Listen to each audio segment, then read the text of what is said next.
حکومت پنجاب نے 14 دن کے لاک ڈاؤن کا فیصلہ کیا۔ پنجاب میں لاک ڈاؤن کا فیصلہ کابینہ کمیٹی نے کیا۔ پنجاب میں کورونا وائرس سے بچاؤ کے لیے احتیاطی تدابیر اختیار کی گئی ہیں۔ 2 دن کے لیے شاپنگ مالز، مارکیٹس بند کر دی گئی ہیں۔ تعلیمی ادارے بھی بند تھے، تاہم اب پنجاب میں لاک ڈاؤن کا اعلان کر دیا گیا۔ وزیر اعلیٰ پنجاب عثمان بزدار کی ہدایت پر چیف منسٹر فرنٹ برائے کورونا کنٹرول قائم کر دیا گیا ہے۔ مخیر حضرات account number bank of the Punjab civil secretariat میں عطیات جمع کروا سکتے ہیں۔ وزیر اعظم پر تنقید کا وقت نہیں، کورونا وائرس کا پاکستان مقابلہ کر سکتا ہے۔ کورونا وائرس سندھ حکومت نے انتہائی اقدامات کا فیصلہ کر لیا ہے، بین الصوبائی بارڈر بند ہوں گے۔ صوبے بھر میں ایمرجنسی کے لیے مختص 236 ملین میں 217 ملین کی خریداری کر لی گئی ہے۔ ترجمان primary and secondary health care کا کہنا تھا کہ 160 ملین کے گاؤن، 20 ملین کے N95 ماسک، 9.3 ملین کے گلوز، 1.1 ملین کے سرجیکل ماسک خریدے گئے ہیں۔ اسی طرح 8.4 ملین کی اینکیں، 4.46 ملین کے شو کور، 0.7 ملین کے لانگ شوز، 3.5 ملین کے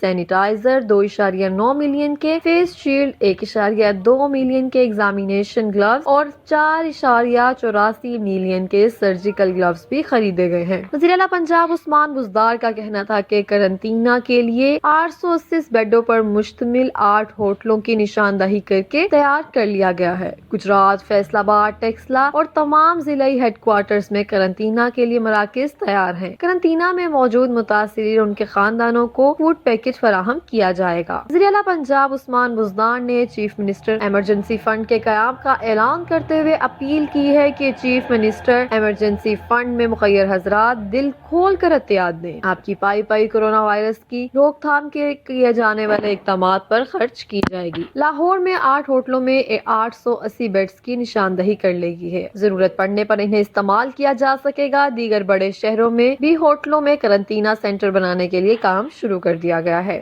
گزشتہ روز صوبائی وزیر صحت ڈاکٹر یاسمین راشد اور صوبائی وزیر خزانہ مخدوم ہاشم بختہ صوبائی وزیر میاں اسلم اقبال کے ساتھ پریس کانفرنس کرتے ہوئے وزیر اعلیٰ پنجاب عثمان بزدار نے کہا تھا کہ رات 9 بجے سے منگل صبح 9 بجے تک شاپنگ مالز بند ہوں گے۔ پریس کانفرنس کے دوران وزیر اعلیٰ پنجاب عثمان بزدار کا کہنا تھا کہ پنجاب بھر میں شاپنگ مالز اور سیاحتی مقامات 2 روز کے لیے بند ہوں گے۔ اس کو لاک ڈاؤن نہیں کہا جا سکتا۔ سماجی میل جول میں فاصلے ہی وبا سے بچاؤ کا بہترین طریقہ ہے۔ سردار عثمان بزدار کا کہنا تھا کہ شہری آئندہ 2 روز اپنے گھروں میں رہیں۔ میڈیکل سٹور، سبزی منڈی، کریانہ سٹورز کھلے رہیں گے۔ پبلک ٹرانسپورٹ پر کوئی پابندی نہیں کی جا رہی۔ بیکریز، دودھ کی دکانیں، پولٹری کی دکانیں کھلی رہیں گی۔ ان کا مزید کہنا تھا کہ اقتصادی پیکج کے صوبائی وزیر خزانہ مخدوم ہاشم بختہ کی سربراہی میں کمیٹی کام کر رہی ہے۔ صوبائی وزیر صحت ڈاکٹر یاسمین راشد کا کہنا تھا کہ پنجاب میں کورونا مریضوں میں کسی کی حالت تشویشناک نہیں ہے۔ قرنطینہ سینٹرز میں مکمل سہولتیں فراہم کی جا رہی ہیں۔ اس کے ساتھ ہی پاکستان مسلم لیگ نون کے صدر اور قائد حزب اختلاف شہباز شریف نے قومی سطح پر مشاورت کا فیصلہ کیا۔ مسلم لیگ نون کی ترجمان مریم اورنگزیب کا کہنا ہے کہ شہباز شریف نے کورونا کی درپیش صورتحال پر تمام سیاسی جماعتوں کی ویڈیو کانفرنس پر مشاورت کا آغاز کر دیا ہے۔ تمام سیاسی جماعتوں کی قیادت سے رابطے اور مشاورت کا فیصلہ گزشتہ روز پارٹی اجلاس میں کیا گیا تھا۔ پارٹی صدر اور قائد حزب اختلاف شہباز شریف کی مشاورت کا مقصد درپیش صورتحال میں حکمت عملی کی تیاری ہے۔ اتنی بڑی تباہی سے کوئی حکومت یا پارٹی تنہا نہیں نمٹ سکتی، اس لیے سب کی مشاورت سے اقدامات کے لیے ویڈیو کانفرنس کی تجویز پیش کی جا رہی ہے۔ پاکستان مسلم لیگ نون کے صدر اور قائد حزب اختلاف شہباز شریف کی زیر صدارت پارٹی کا اعلیٰ سطحی اجلاس ہوا۔ ویڈیو لنک کے ذریعے 3 گھنٹے سے زائد دیر تک اجلاس جاری رہا۔ شہباز شریف نے مجموعی صورتحال پر مشاورت اور لاک ڈاؤن کی صورتحال میں قابل تجاویز پر تبادلہ خیال کیا۔ شہباز شریف نے اجلاس میں ہدایات کی کہ مسلم لیگ نون کورونا کی صورتحال سے نمٹنے کے لیے جامع قومی لائحہ عمل اور سفارشات تیار کرے۔ اجلاس میں اتفاق کیا گیا کہ چین کی طرز پر